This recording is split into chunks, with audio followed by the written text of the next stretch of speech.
Hello po, kailangan kong balik-balikan yung topic na astral traveling kasi ang dami po palaging nagtatanong ng mga bagay tungkol dito. Astral projection din po ang tawag, iisa lang po yan. Una sa lahat, kasi palagi po itong nauulit na itinatanong sa akin. Una sa lahat, hindi po kayo mamamatay or wala pong imposibleng hindi kayo makabalik pag kayo po'y nag-astral traveling. Lahat po tayo ginagawa yan. Hindi po yan kasalanan sa Diyos, walang kinalaman ng demonyo. Lahat po tayo ay nananaginip. Explain ko po uli sa inyo. Hindi po lahat ng panaginip panaginip dahil busog ka lang. May mga panaginip po na naaalala ninyo. May mga panaginip nga po na nararamdaman ninyo yung sakit. May mga panaginip na umiiyak kayo pagising ninyo, mararamdaman ninyo yung luha. Meron namang tumatawa. Hindi po yun sa demonyo. Yun po ay yung etheric self po natin, yung kaluluwang umaalis pagka tayo'y tulog, kasi nga po, hindi naman sila naka-standby lang, hindi naman po sila natutulog. Hindi po kayo, yung katawan pong maiiwan, palagi pong mababalikan. Hindi po yun mapoposes. At sigurado pong makakabalik kayo. Lalo na pag marunong na kayong gawin ito ng controlled. Lalo na po pag tinuruan ko kayo. Of course, may class po ako dyan, malapit na uli. Remote viewing lang muna po, uunahin ko uli. Huwag niyo pong katakutan yung part na yon na hindi na kayo makakabalik. Kasi, kahit konting bagay lang na dumaiti sa inyo, mahahatak na kayo pabalik. Imposibleng hindi. Hindi lang po yun. Depende rin po pati yan sa kung gaano kayo kalakas, kung wala kayong sakit, kung pagod na pagod kayo. O kasi kung marami kayong sakit, kakapraso lang po ang nararating usually. Kailangan ninyong bumalik kung may problema sa isa sa mga organs ninyo. Ano po? O yan na. Inulit ko lang po, palagi kong inuulit kasi ang daming nagtatanong at natatakot na baka daw po hindi na po sila makabalik pagka umalis. Hindi po, unless patay na kayo. At hindi po ganun pag namamatay, iba naman po ang nangyayari at hindi po doon galing. Hindi po doon galing. Iba po yung NDE o near-death experiences. Yun maaari po kayong mamatay kasi iba po ang pinanggagalingan nun. Ngayon, ang kaibahan naman po iba rin po ang lucid dreaming at vivid dreaming. May mga bata po, meron dito akong follower na bata pa siya, lucid dreamer na siya. Ang lucid dreaming po ay yung mga tao na pag nananaginip, alam nila na nananaginip sila. Aware sila. Yun po ang lucid dreaming. Ngayon, hindi po ibig sabihin na kung lucid dreamer ka, ay napakadali gawin ang astral traveling ng controlled.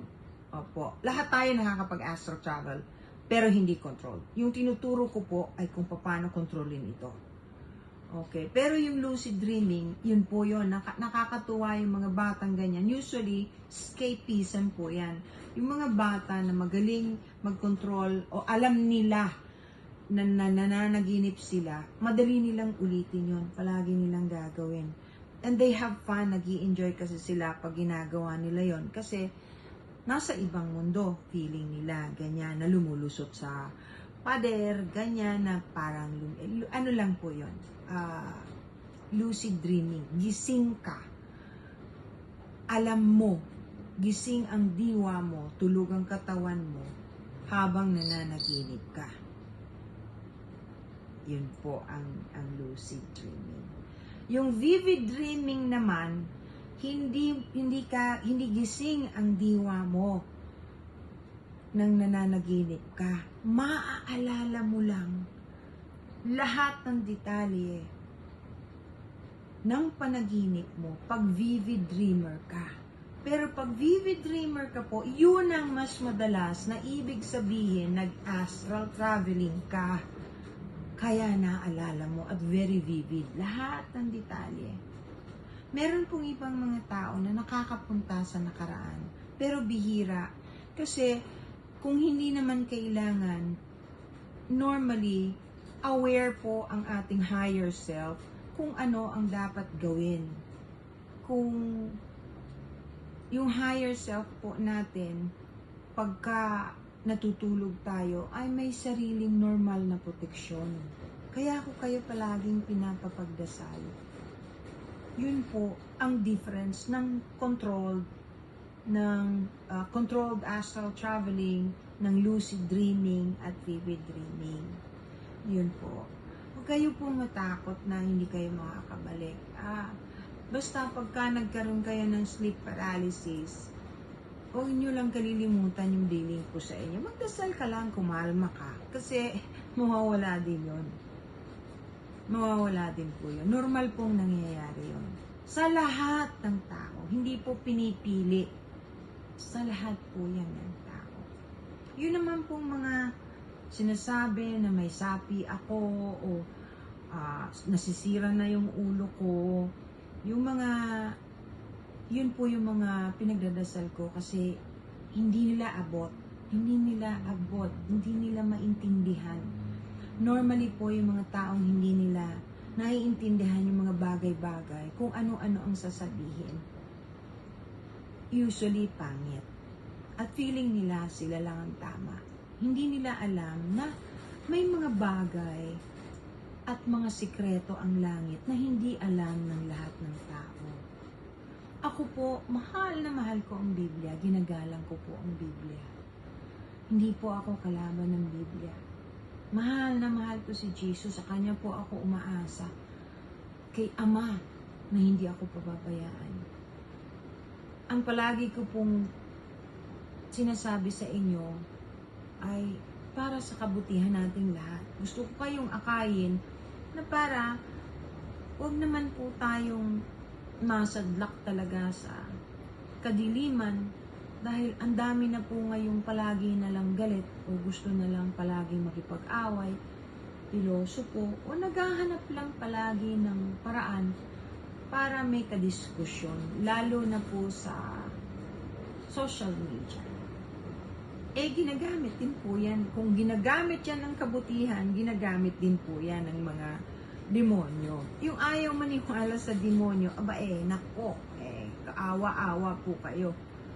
Pag kayo'y namatay, baka magulat kayo at magsisigaw. Kasi may nakita na po akong ganyan na mamamatay na. Hindi siya naniniwala. Nung naghihingalo, nakikita na niya. Sigaw siya ng sigaw. Tinatawag na niya si Ama, Diyos Ama, Jesus Christ, patawad po. Huwag niyo po akong pahatak. Huwag niyo po. Ganyan. Ganyan. Pero huli na. Marami pong ganyan. Dapat sana maggalangan. Kung hindi kayo niniwala, okay lang. Pero huwag kayong magsasalita ng masama dahil hindi ninyo alam. At saka, most of the things that I'm talking about are scientifically proven now. Yun lang po. Thank you very much. I love you all. Lagi ko pong pinagdadasal yung mga nagre-request na ipagdasal ko. Sige po.